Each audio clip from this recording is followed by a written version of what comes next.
भारतीय किसान यूनियन के भारत बंद के आह्वान को लेकर मुख्यमंत्री जयराम ठाकुर के घरेचिड़ा मंडी में किसानों द्वारा जोरदार हुंकार भरी है। इसके तहत सोमवार को भारतीय किसान यूनियन, बल बचाओ किसान संघर्ष समिति और सीटू के बैनर तले मंडी के बल से किसानों द्वारा ट्रैक्टर रैली निकाली गई। इसके उपरांत किसानों ने एसडीएम बल समृतिका ठाकुर के माध्यम से एक ज्ञापन भी प्रेषित किया।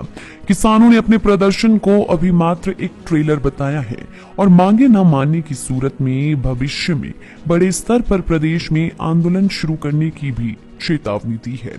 किसानों ने कहा कि 3 काले खिलाफ पिछले 10 महीनों से दिल्ली में किसान संघर्षरत हैं, लेकिन सरकार द्वारा उनका लगातार दमन किया जा रहा है।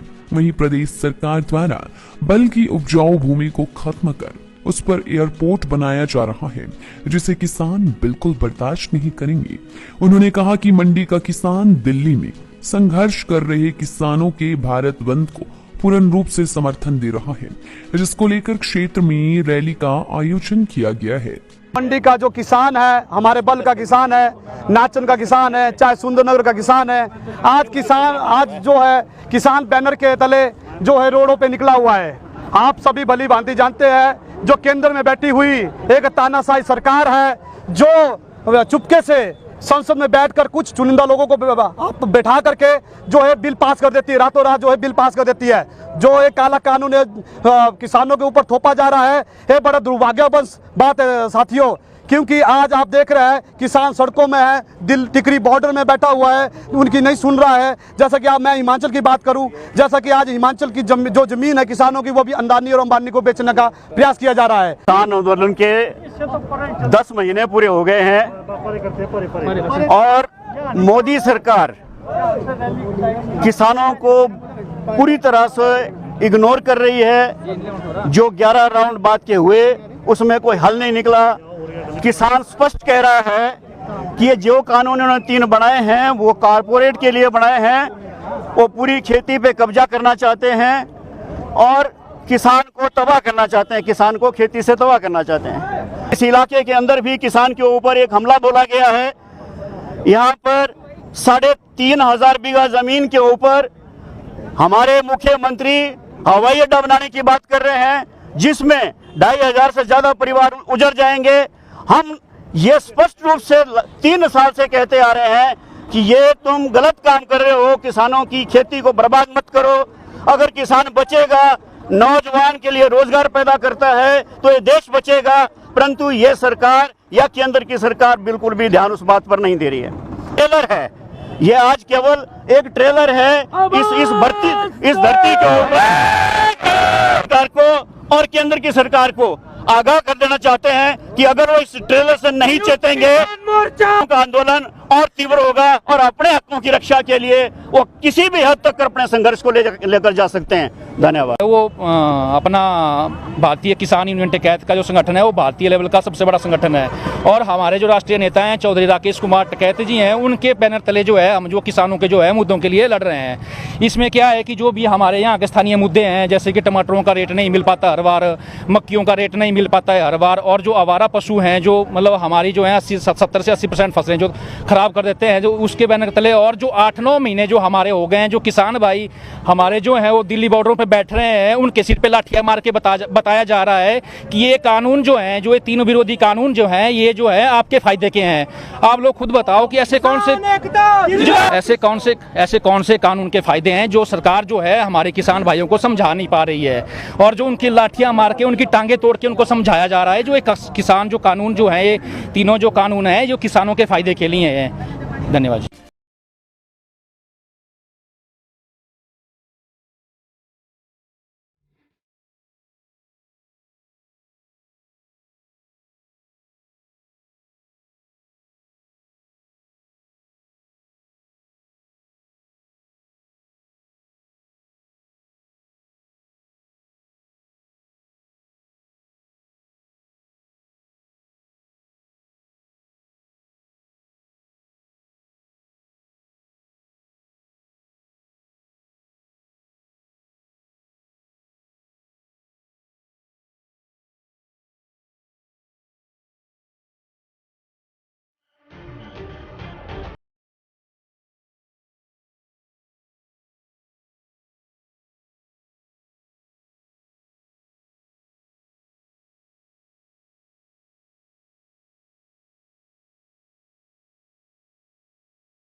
इतने साल बीत जाने के बाद भी अगर ऐसी तस्वीर देखने को मिले तो आप समझ सकते हैं कि विकास को अब ढूंढना पड़ेगा। एक बुजुर्ग महिला को टब में बिठाकर मुख्य मार्ग तक पहुंचाया जा रहा है। ये मामला जयसिंहपुर की पपला पंचायत के स्यारा गांव का है। आप तस्वीरें देखकर खुद अंदाजा लगा सकते हैं कि सरकार द्वारा बड़े बड़े विकास के दावे किए जाते हैं, लेकिन विकास ढूंढने पर भी यहाँ नहीं मिल रहा। परिवार की मुखिया इंदिरा देवी ने बताया कि 2 दिन पहले उनकी सास और पति को कोरोना के लक्षण आए थे।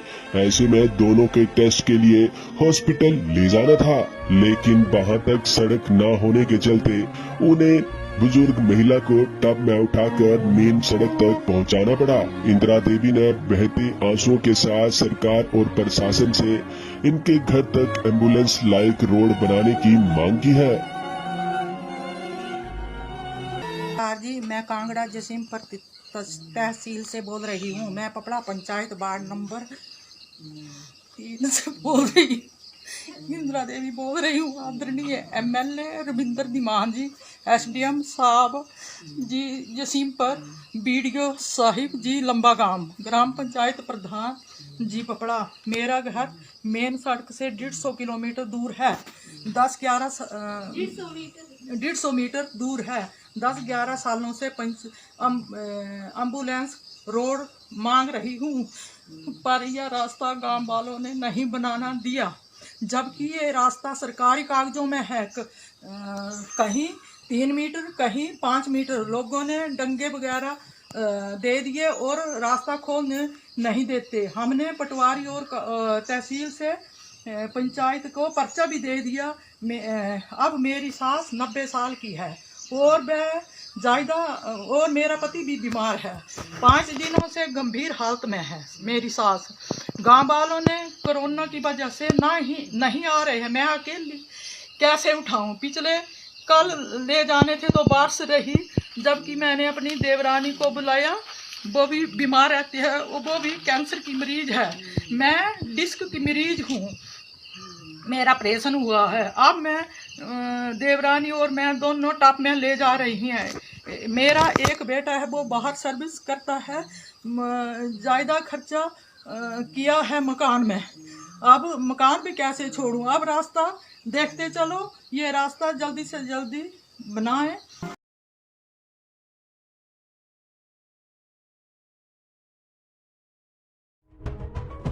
हिमाचल में तमाम पार्टियां अब उपचुनावों की तैयारी में जुट गई हैं। इसी बीच बीजेपी भी उपचुनावों को लेकर रणनीति बना रही है। सोमवार को बीजेपी पदाधिकारियों की शिमला के पीटर हॉफ में बैठक हुई। बीजेपी प्रदेशाध्यक्ष सुरेश कश्यप ने बैठक की अध्यक्षता की। मुख्यमंत्री जयराम ठाकुर भी बैठक में मौजूद रहे। इसके साथ ही बीजेपी के राष्ट्रीय उपाध्यक्ष सौदान सिंह, प्रदेश प्रभारी अविनाश राय खन्ना और सह प्रभारी संजय टंडन भी शामिल हुए। इस दौरान बीजेपी प्रदेशाध्यक्ष सुरेश कश्यप ने पार्टी के सभी कार्यों के बारे में बताया। साथ ही उन्होंने कहा कि हिमाचल प्रदेश ने पूर्ण राज्यत्व के 50 साल के दौरान सभी क्षेत्रों में अभूतपूर्व विकास किया है। इस अवसर पर स्वर्णिम रथ यात्रा निकाली जाएगी और सभी 68 विधानसभा क्षेत्रों के कई कार्यक्रम किए जाएंगे। वहीं बैठक के बारे में जानकारी देते हुए बीजेपी के मुख्य प्रवक्ता रणधीर शर्मा ने कहा कि इस महत्वपूर्ण बैठक में पूर्व कार्यक्रमों की समीक्षा की गई और आने वाले चुनावों को लेकर रणनीति बनाई गई। अपनी पार्टी के प्रदेशाध्यक्ष सुरेश कश्यप जी की अध्यक्षता में हो रही इस बैठक में, जहां हम पिछली बैठक के बाद हुए कार्यक्रमों की समीक्षा कर रहे हैं, वहीं आने वाले समय में होने वाले कार्यक्रमों की रणनीति भी बना रहे हैं। इस बैठक में पिछले जो कार्यक्रम हुए हैं उन सब की समीक्षा हुई है। विशेष रूप से जो ये सेवा और समर्पण अभियान आदरणीय प्रधानमंत्री नरेंद्र मोदी जी के जन्मदिवस से लेकर 2 अक्टूबर महात्मा गांधी जी की जयंती तक चल रहा है। इस सेवा और समर्पण अभियान के जो 2 प्रमुख दिन 17 सितंबर और 25 सितंबर पंडित दीनदयाल उपाध्याय जी के जन्मदिवस पर हुए कार्यक्रमों की विस्तृत यहाँ पर समीक्षा की गई। उपचुनाव को लेकर भारतीय जनता पार्टी पहले से तैयार है। जैसे ही चुनाव आयोग उपचुनावों की तिथि घोषित करेगी। भारतीय जनता पार्टी की चुनाव स्थिति उम्मीदवार तय करेगी और हमारे पूरे कार्यकर्ता उन लोकसभा क्षेत्र में, विधानसभा क्षेत्रों में चुनाव अभियान में डटेंगे और सभी उपचुनाव हम जीतेंगे। ये रणनीति हम पहले ही बना चुके हैं।